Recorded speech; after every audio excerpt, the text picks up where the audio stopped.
This is Democracy Now!, democracynow.org, The War and Peace Report. I'm Amy Goodman.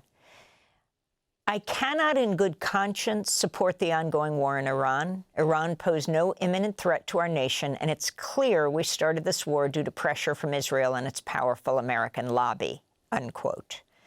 Those are the words of Joe Kent, who resigned Tuesday as the director of the U.S. National Counterterrorism Center. Kent's the highest-ranking Trump official to resign over the Iran war. His resignation exposes a growing rift within the MAGA movement over Trump's foreign policy. Kent served in the Army Special Forces and as a CIA paramilitary officer, twice ran for Congress and lost. As a candidate, Kent faced widespread scrutiny for his ties to the far right, including Nick Fuentes, who once said Hitler was awesome, Hitler was right, unquote. Kent had acknowledged Fuentes took part in a call to help him broaden his campaign's social media outreach. During his 2022 election bid for Congress, Kent hired a member of the far-right Proud Boys as a consultant. Kent has also accused the FBI of orchestrating the January 6th insurrection. Last year, President Trump selected Kent to head the National Counterterrorism Center. The Senate confirmed him last July.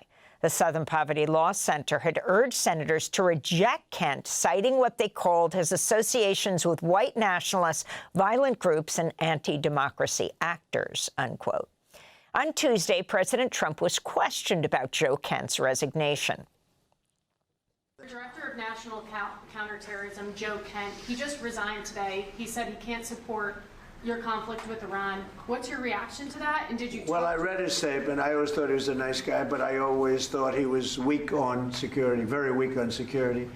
I didn't know him well, but I thought he seemed like a pretty nice guy. But when I read his statement, I realized that it's a good thing that he's out, because he said that Iran was not a threat. Iran was a threat. Every country realized what a threat Iran was. The question is whether or not they wanted to do something about it. To talk more about Joe Kent's resignation from his position as director of National Counterterrorism Center, we're joined by another former government official who resigned over another war, Josh Paul, former State Department official who worked on arms deals. He resigned in 2023 to protest the push to increase arms sales to Israel amidst its assault on Gaza. Now, Josh Paul is director at A New Policy, the lobbying organization he co-founded with fellow resignee Tara Kabash to press for a change in U.S. policy on Palestine and Israel. Josh, welcome back to Democracy Now! Talk about the significance of Joe Kent's resignation, the highest Trump administration official to quit so far. Thank you, Amy. Good to join you. So I think it is a significant resignation in several ways. First of all, of course, on its face, you have here a very senior U.S. intelligence official who is resigning and saying essentially that the United States is at war, but we are not at war to support our own national interests. We are at war because we have been pushed to do so by a partner country, specifically by Israel. Of course, in saying that, he is not saying anything that Secretary Marco Rubio, Secretary of State Marco Rubio, did not himself say just days into this conflict. The difference is that Kent, and here perhaps his background as a military operator on the ground in special forces for covert operations, coming into the D.C. political scene, I think, probably pretty strongly objects to, given his own experience and, of course, the loss of his own wife in a terrorist attack in 2018. The second important thing here is that Kent is, by my count, the 16th U.S. official in the last 3 years to resign over the U.S.-Israel relationship. That is a trend that now spans both the Biden and Trump administrations. Of course, Kent is the first to resign from the Trump administration and the most senior to resign from either administration. I think a third important factor here is the insight this gives us into the debate that is happening within the MAGA movement when it comes to the U.S.-Israel relationship. We know that there is a very visible, very vocal debate happening in the Democratic Party on that topic. It is clear that there is also a very vocal debate happening within the right wing of American politics. It is just less visible, and that's due to a number of factors, including, of course, President Trump's management of the political party that is the Republican Party. But I think what we see here is this really coming to the fore, and perhaps a leading indicator of further breaks and shifts within the party on this issue to follow. This is Joe Kent speaking in 2024 about U.S. policy towards Iran. We have to stop making ourselves easy targets in the region. Our presence in the region actually makes us much, much more in an unsafe condition, and it gives Iran the ability to access us in a very, very easy way. Deprive Iran of targets, deprive Iran of funding, strengthen the Abraham Accords, let Israel take care of their own business. Your response, Josh Paul. So Joe Kent certainly knows the threat that Iran posed to U.S. forces when they are in the Middle East, having been awarded the Bronze Star several times, including for actions in Iraq.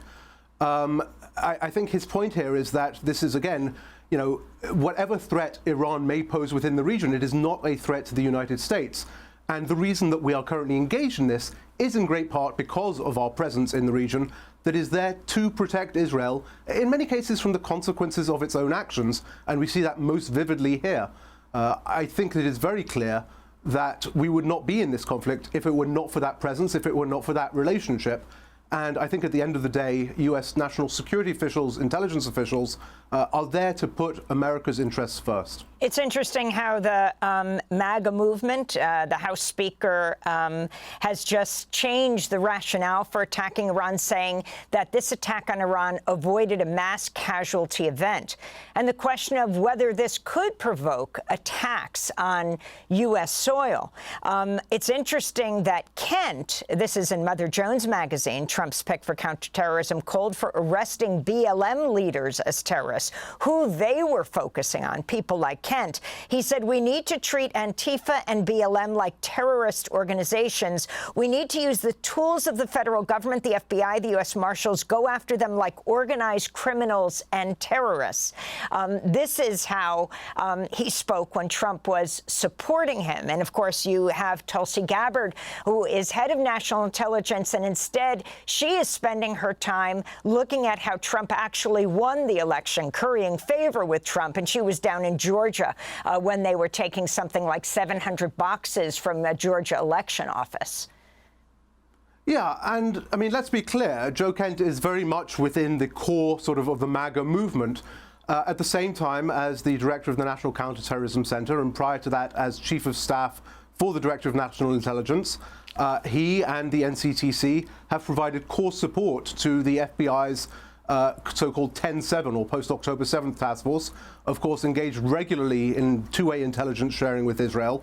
And you heard his previous comments when it comes to, you know, advancing Israel's interest in the region and enabling Israel, you know, to take that leadership on its own behalf rather than the U.S. exercising that leadership for it at cost to our own equities. So I think that there are a number of factors here.